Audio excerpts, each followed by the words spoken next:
Hello, people. I am Jaby Koay, joined by ACHARA, the big, lovely, funny KIRK. I was like, fat, fluffy. Fluffy. A lot of people have been asking us to look at Fluffy Goes to India. That's on the schedule. I don't decide what we look at. ACHARA That's on the schedule for tomorrow. All right. OMG. All right.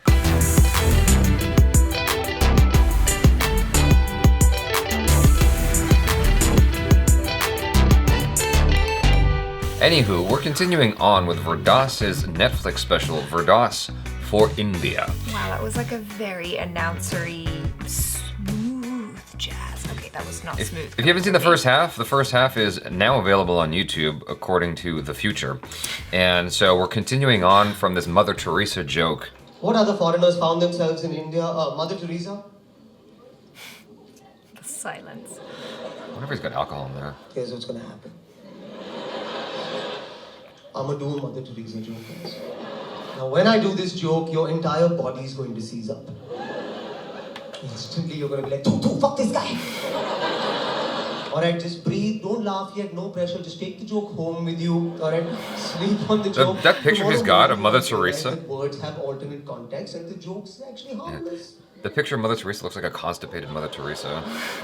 You can't, man. It's hard to write a joke about her. She's too nice. That's not true. She helped like the lepers and the homeless and the needy. I guess what I'm trying to say is when it comes to comedy, Mother Teresa is untouchable. Breathe, everybody. Just breathe. Who else found themselves in India? The East India Company? Those guys stuck around for a while, huh? Do you know the first thing they traded with India was? People. Cinnamon. Cinnamon. Oh. That's what led to 200 years of oppression. The one spice we use least in Indian cooking. That's like me colonizing England for sunlight, man. Are you insane? They're not doing all the translations properly. If I had to pick a foreigner for me, it would be a man by the name of Tom Alter. He's just the white guy in every Bollywood movie. Oh, gotcha. Oh. Like what Dave Patel is to them, Tom Alter was to us. But it's still an achievement, you know what I mean? For a man with a different skin color to cross over into drama and music and movies. He's a white Priyanka Chopra. That's who this guy is, alright? I promise you in 20 years, Priyanka Chopra will get the Presidential Medal of Freedom in the White House. She'll be standing there and all the Jonah sisters and the brothers and the Jonai will be behind her in the Oval Office, and President Putin will invite her up. Tom Alter bailed me out. My grandfather was a Padma Shri as well. The government was getting together to celebrate my dada. I couldn't host the event anymore. So I called Tom Alter in the middle of the night. And he did it for free. See, they grew up in a pre-independence India, so they couldn't fathom that a white man was working for them. They kept trying to impress him while he was working for them. Tom called me, he's like, I love your grandparents and I own your family business now, apparently. Did you know that 1.2 million Indian soldiers fought in World War II? Wow. Throughout Europe. Must have been confusing for German soldiers, right? See Britishers running at them and then just one Mumbaiker behind them. Hello, Nazi bad. Just gathering in their bunkers. The enemy is a master of disguise. He has the ability to look like us. We discovered this. Fair and lovely cream. India paid for World War II. It led to a famine in Bengal. When we wrote to Winston Churchill saying, hey, could we use the food from Bengal to feed the people of Bengal? Because, you know, it's right there. Churchill wrote back saying, well, if the famine is so bad, why hasn't Gandhi died of starvation yet? Jesus Christ. Wow. Kargil, 1999, India and Pakistan went to war. Pakistani forces crossed the line of control dressed as Indian insurgents. Took us 3 days to confirm it was them, because forget white people, even we can't fucking tell the difference. Eventually we got them on a trick question. 2 soldiers were like, hey man, where are you from? Around. What's in Chavanprash? In the year 2005, I lived in Chicago. My roommate was a homosexual man from Amritsar, Punjab. I was in Chicago to learn how to do stand-up comedy, and he was there to learn how to be gay openly. Those were 2 things neither one of us could do here at home. And look how much the world has changed now for the better. When I did my first Netflix special, you know, homosexuality was against the law, and since then we won a battle for the LGBTQ community. Because Indian uncles were holding out for a while on that one, right? Uncles were not having that shit. We'll legalize it, they will come for us next. They're gays, not zombies. If a gay dude bites you, you don't become fabulous overnight. Indian men, you're not afraid of being hit on by a gay man. You're just afraid you might like it. That's a great. Yeah. That's a great It took my roommate response. 20 years, maybe 5 years later, you'll see uncle in a restaurant. I will have cocklet. But uncle, you don't do that. His little face. If I had to pick a tragedy for me, it would probably be our tragedy. 26/11. We all lost somebody. I did. I lost a friend who was like a mother figure, a mentor figure to me. She helped me start my career. On the day of the 26/11 terror attacks, I had produced my first comedy pilot. And when I found out that my friend had died, she was gunned down in the Taj. Jesus Christ. I'm ashamed to say I felt extreme hatred. And this spot boy knocked on my door. His name was Babu. And he's like, sir, shot is ready. Babu, there's a terror attack happening outside. And he's like, yeah. So? It's Mumbai. Let's get to work. I was like, I just lost my life savings. I don't have any life savings. But both of us need to eat tomorrow, so let's get to work. I've worked with Babu every year for a decade now. I didn't know this then, but I know this now. His full name is Kabir Muhammad Hossaini. That's like 3 different Muslim dudes in the same car. That's like you made Amar Akbar Anthony without Amar and Anthony. On the night that my friend was gunned down in the name of what terrorists call Islam, and real Muslims know has nothing to do with Islam whatsoever, me and Kabir Muhammad Hossaini laughed together all night long because both of us were broke. And that's why you can't fuck with Mumbai, because we are too fucked to begin with. So here's some shit that everybody needs to look at in India. Number 1, the Buland Darwaza. Go see it because of how random it is. It's a giant door in the middle of nowhere. Why would you put a door in the middle of nowhere? That's how Akbar the Great rolled. He built a giant door and he called it Giant Door. Then he built a fort in Agra and he called it Agra Fort. Then he built a tomb for Humayun and he called it Humayun's tomb. How was this man not called Akbar the Literal? I don't understand. If you're in India, go and see the Taj Mahal. Have you seen it, guys? Yeah? Beautiful symbol of love. For FYI, his 3rd wife. Yeah. How did he have this conversation? Rashid, I need a tomb for my wife. Which wife? The dead one, then. Which one do you think? What is this on either side? Those are 2 mini tombs. Because if you build this for her, you're going to have to kill the other 2, I promise you. Rashid, stick your arms out. Oh no. Non-Indians, if you're coming to my country, please go and see the Bhagra Nangal Dam. Alright, it is Asia's highest dam, and I beg you to go and see it because we haven't. It's a very good dam, guys. Please go see it. Because they cram that shit down our throats in schools for no reason. It was a chapter. You remember that shit? It was a full chapter. If I had to pick a monument for me, it's just this beautiful monument with culture and heritage. Antilla, guys. What one's that? Antilla is the most expensive home on earth. Oh, gotcha. Belonging to the Ambani family. The Ambani family is the richest family in India. They own our gas, our electricity, our telecom, us and soon you. Have you seen Antilla? Sometimes you miss it. It's such a subtle structure. This family is so rich, they own us. Literally. I feel like every time they have a baby, they should just come out to the balcony. Like Michael Jackson. We'll all gather at the bottom.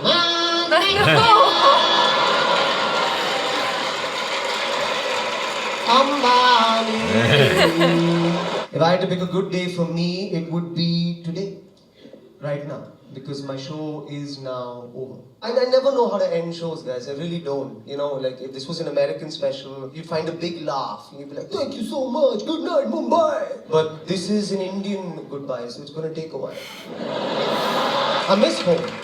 That's the truth. I miss home. I've traveled more in the last 2 years of my life than I have in the last 20, man. When I think of home, this is the shit that I think of. We get told every day what India is by people who have power. And yet these people come and go like the wind. These little things that make us smile, they stay.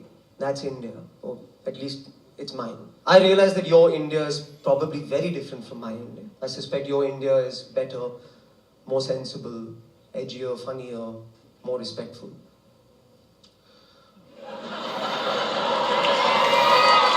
He who has the biscuits gets to tell the story. Thank you so much.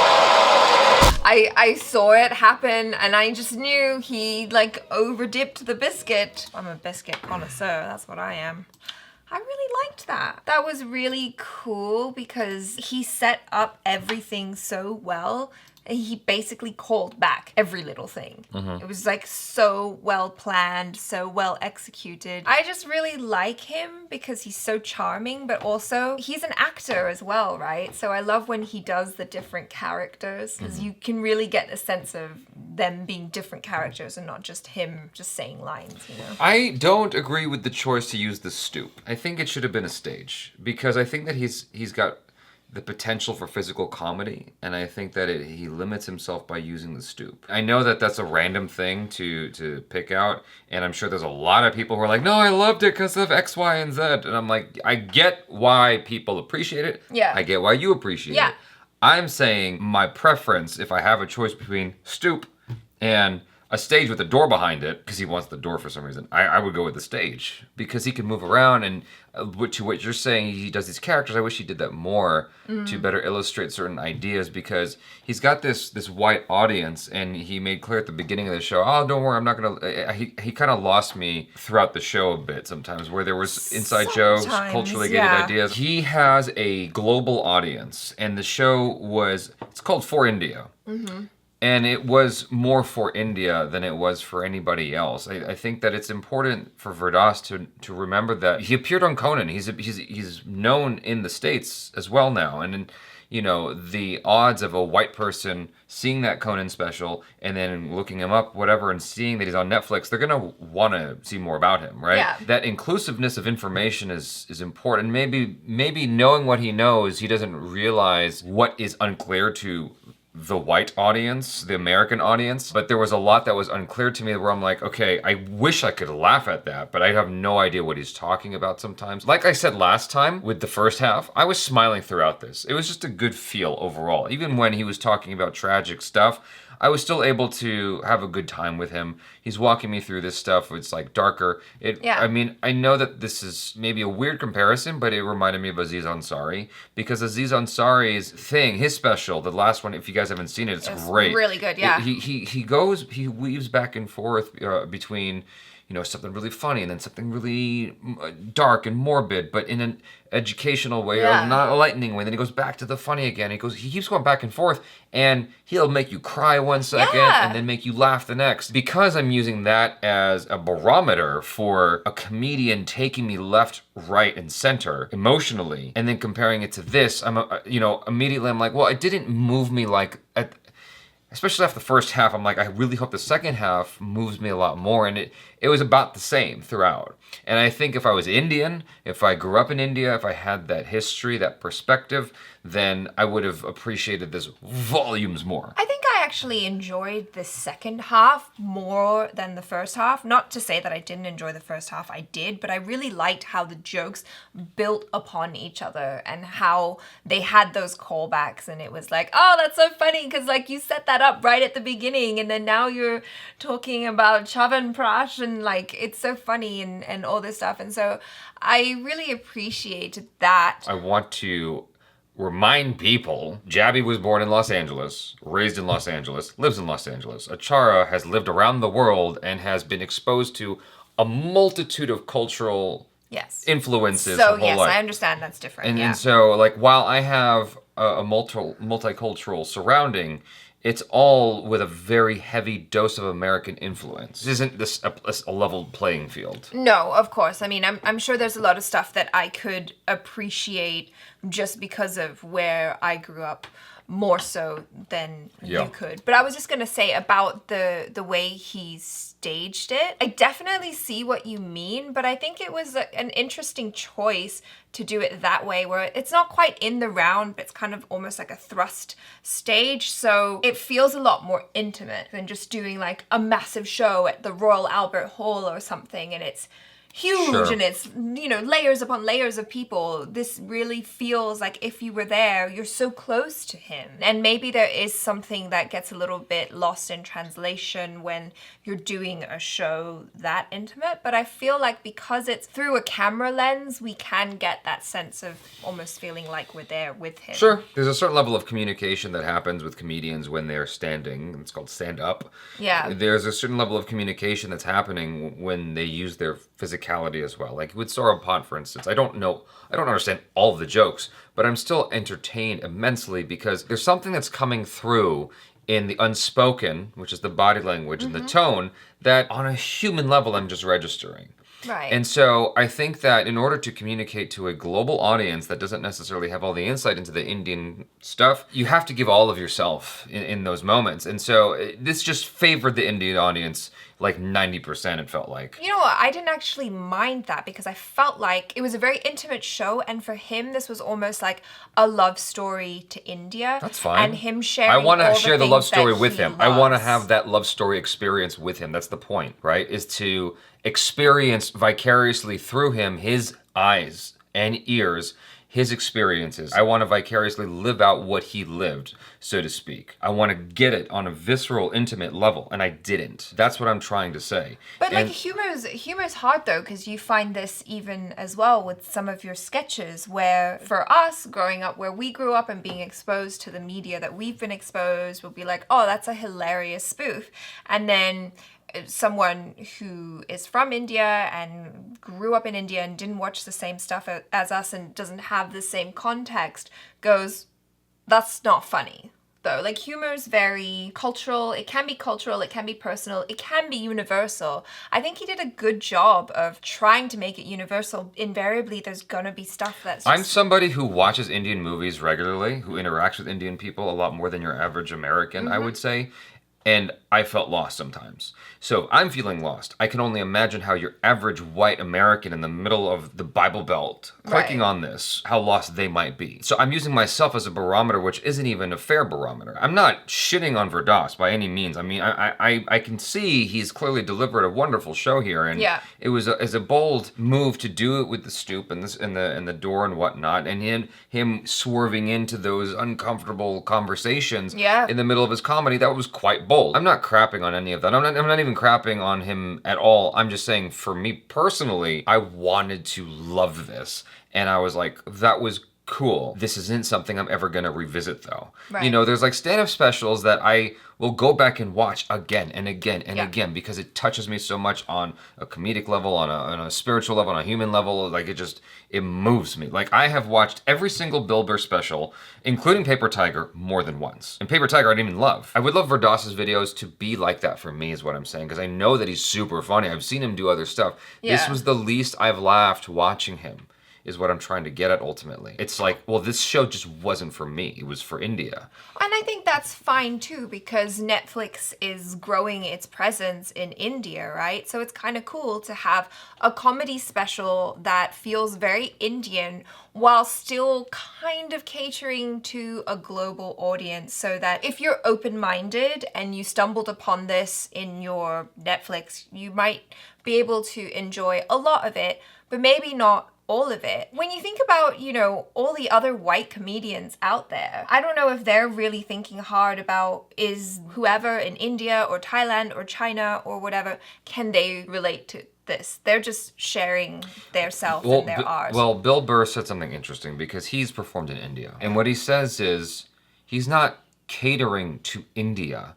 He's catering to the people from India that get his jokes. That's a very different class of people, right? Right. Because like there are those that get your humor and they'll come out and see your stuff, those 1,000 or so people, and then there's everybody else who they don't care who you are. I care about Verdas, and I didn't get the jokes. It just didn't move me to the level that I was hoping it would, is all I'm trying to say. There was some enlightening stuff here. He was trying to touch on so many things that I don't know how much I'm holding on to here. I would have to go back and watch it again and fast forward and go, okay, that's something interesting. Let me go visit that. Like the dam, right? That special dam or whatever. Yeah. Now I want to try that intensely horrible candy that he talked about throughout the show. It's a tonic. Or tonic, whatever. Well, whatever is that he fed children, that they fed children. Yeah, it's not candy. It's like a medicine. He said it was like peanut butter. It's like if you wanted to give peanut butter to a child, but it was torture. It's like, here. Whatever that is, I would like to give it a shot. Did you, like, growing up, my mom used to try and feed me cod liver oil. Have you ever had cod liver oil straight from the bottle with, you know, just like with nothing? It's vile. But she would still be like, here, eat this. It's good for you. And I'm crying, like, don't make me. Yeah. It's kind of like that, you know. It's like, it'll make you healthy. Yeah. But it just makes you feel bad. No, I haven't had that. Okay, well then, we need to get some for Jaby. All I'm trying to recall to you right now is the stuff that I'm holding on to. Because part of the point of the show is to educate you. He's trying to enlighten his audience at the same time as as tickling them. He talked about Winston Churchill at one point and how he basically robbed the Bengalis of their food supply, and then Churchill kind of threw it back in the Indians' faces. I'm just trying to say, like, there are maybe a handful of things, and maybe that's what's important at the end of the day, is a handful of things that I'm collecting, but I want it to be entertained more. That's what I'm used to. Like I said earlier, it's fine for you to dive into these serious things. I'm not a stand-up comic, first off. Whatever I'm saying, take it with a goddamn grain of salt, okay? But I personally would have cut out half of the things he talked about and expanded on those things. Because then that gives you an opportunity to really dive into those stories and really find the comedy in that stuff. Because he was sort of going through the highlights of India, and I'm like, well, make this a multi-part special. Go into that stuff on another special and choose a handful of things and expand on that. And again, my point of comparison or context is Aziz Ansari, because he chose a handful of things to really expand on, and he really went into it, and he made me feel things, and then he made me laugh about those things, and then he moved on to the next thing, as opposed to this like roulette of information where I'm like, and my mind is kind of spinning. I'm still trying to like understand what the hell he was talking about a second ago, and by the time I get it, he's moved on to the next thing. He said so himself, that it was quite intellectual, and I have to commend him for trying something different. Watching him do this, I'm like, wow, you're really good at this. You're really good at crafting this show and taking us through a lot of complex ideas, a lot of things that are really quite dark moments in history, and being able to like turn it around and make people laugh at the same time. I mean, I have to commend him on that skill alone, because that's pretty amazing to be able to do that. In no way is it lost on me that this is a huge undertaking. Any special is a huge undertaking. I mean, even Aziz Ansari was sitting in his special, he was on a stool. I think there's something about sitting on a step that is a lower energy in general. Doesn't matter whether or not I agree with it, but I don't know that I agree with it, is what I'm trying to say. Every time else that I've watched Veerendra, he's standing up. And he's more dynamic. Yes, his energy is so much more fun when he's standing up. And so he chose to do it this way, which sounds like a nitpick, but it dramatically alters the way you conduct your show when you sit or stand. No, right? for sure. Even if we did this reaction stuff standing up, it would be a completely different energy. When you do singing or voiceovers or anything related to vocal stuff, the way you communicate is totally different when you stand versus when you sit. So it's no small thing that I'm like harping on here. Back to what you said earlier, you were saying there's nothing wrong that it's for India. Before you said that, I was trying to say he's got a global audience now. Conan O'Brien is a global show. He's famous in China. He's famous in Korea. He's famous in Mexico. And so when Veerendra appears on Conan O'Brien's show, he's not just appearing in the States, he's appearing around the world. Korea knows who he is. China knows who he is. Everybody knows who he is. Not that he has to make jokes for the white guy. I just wish that he found a way to expand it in such a way that more people could understand it than just the Indian audience or people who've been exposed to who've been brought up with Indian people like you have and whatnot. Most of what I've said so far up to now has been kind of negative because I feel like I'm just being real right now. I just feel like this has been kind of a combative conversation because I'm saying something and then you're like, no, and I'm like, no, yes, and then you're like, no, this, and I'm like, and so it sounded like this is very yin and yang, and I'm the black right now, and you're the white. And No, so I mean, I'm just trying to let, offer. let me kind of steer this around a Okay. little bit. So first off, I acknowledge that stand-up specials are incredibly difficult. Second, I think that it was bold that he decided to try doing it this way. While I disagree with it, I think it's like, I have to commend his bold effort. I commend the fact that he tried exploring dark territory, and he managed to not lose the audience in exploring that dark territory. My hope was that he would just pull more ha-has out of it. His shirt has a lot of buttons. I like his whole outfit, by the way. There was this interesting effects with the lights he was doing. Like I said, in the first half reaction, he did some cool stuff with the projection on the wall. It's my favorite use of projections in a stand-up special, by far. Yeah. No other stand-up special has done projections on a wall better, in my opinion. His ability to do these voices, I wish he did them more, because I like when he does the voices. I like when he does the characters. He's so good at it. And my only request would be that he employs it a little bit more. Again, my other reference is like Bill Burr. He has a very limited range of voices that he can do, but he does the shit out of those voices. Jim Gaffigan, he has like 2 voices besides his own, and he does the shit out of those voices because they're hilarious. And I think that he's got these funny voices. He's got like a handful of funny voices in his pocket, and I just wish he did it more. I don't know if he's holding back because he doesn't want to like abuse it, but I don't think those are voices he can necessarily abuse. Naturally, when he shows up, just like any comedian that people like, people are ready to laugh. The more he does things to make people laugh, it's gonna work, you know?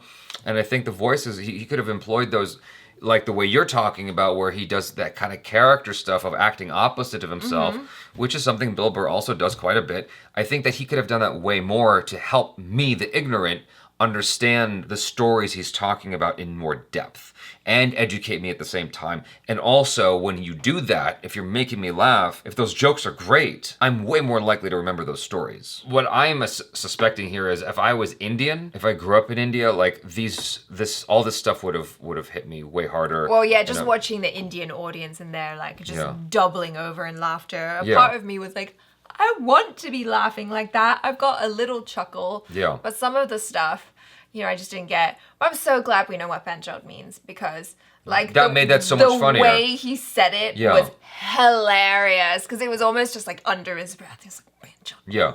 Well, that was the thing I commented on in the middle of it, was that the subtitles didn't translate that word. And I'm like, why wouldn't you do that? It's such an easy word to translate. It's one of the most used words in American language. Why wouldn't you translate that word? I mean, no one actually says that. No, in I'm English, saying, but like you could. What do you mean no one says it in English? Everyone says the F word all the time. Yeah, but it's basically sister effer. That's what makes it even funnier, though. I understand that sister fucker is like a common insult in India, but like to an American, to a white guy, it's hilarious. It's like a hilarious insult to someone. Because you never say it. Yeah, because like if I was to just go up to some random person in the street, be it Mexican, be it Chinese, be it white, if I were to say, hey, you're a sister fucker, they would not be insulted. They would giggle. They'd be like, what did you call me? It would be so thrown by it, because in English, it just sounds kind of funny. But in Hindi, honestly, like, it's such a cool sounding profanity. Is there a shorter word for profanity? Swear? So, yeah, whatever. It's such a cool sounding. Hindi, first off, has some of the coolest sounds ever. I think I've said it before somewhere else. I love the sound of Hindi, and it almost makes me more afraid to learn it, because it sounds so much more beautiful not knowing what people are saying. Same with French. I have no idea what the fuck anyone's saying in French. It could be saying, I want some baguettes, and like the way it just sounds so nice. Italian, the same thing. Japanese, the same thing. So I know that benchot is a bad word, but it's such a cool sounding bad word. When he threw it under his breath like that, I'm like, I was pissed that it wasn't translated, because then the white American who lives in Kentucky won't know why that's funny. Well, you can kind of still guess because of the way he like moved his body and No, you like, don't. No, you don't. You're talking to the most like I am the barometer for like what someone's not gonna get. You're not gonna get that. You're more likely to get that stuff, being that you're multicultural upbringing, and given that you're a woman. There's like, you got two things very strongly going for you there, and you're an actress. 3 things strongly going for you there. I have a couple things. What I'm trying to say is that your average person from America is not going to get there, or England for that matter, is not going to understand that. You're going to need some dude next to you to like explain why that was funny. That's all I'm trying to say. He's played to American audiences before, so he knows what works and what doesn't. I don't know. Like, I don't want to like tell him how to do his shit, but maybe if he spent a little bit more time testing the material on white audiences and Indian audiences, and felt that, well, because that's what his first special that I watched was. It was, he had a Mumbai thing and a New York thing, and he spliced it together. So he really knows what's working for Western audiences. And I think that this could have been a more multicultural, global show, even keeping all the material that he has in here. Again, I would have cut some of that out, or cut it in half and expanded on things to really drive home some ideas and find the ha-has in those things. The last thing I'll say is Verdas is a good looking guy. So yeah, he is. You guys, thanks so much for hanging out with us. Be sure to check out ACHARA KIRK on the social media. Subscribe if you haven't already. Hit that bell icon so you get notified every time we drop another video. Check out our other reactions, reviews, short films, vlogs, and interviews. I am Jaby Koay. This is ACHARA KIRK. Peace out.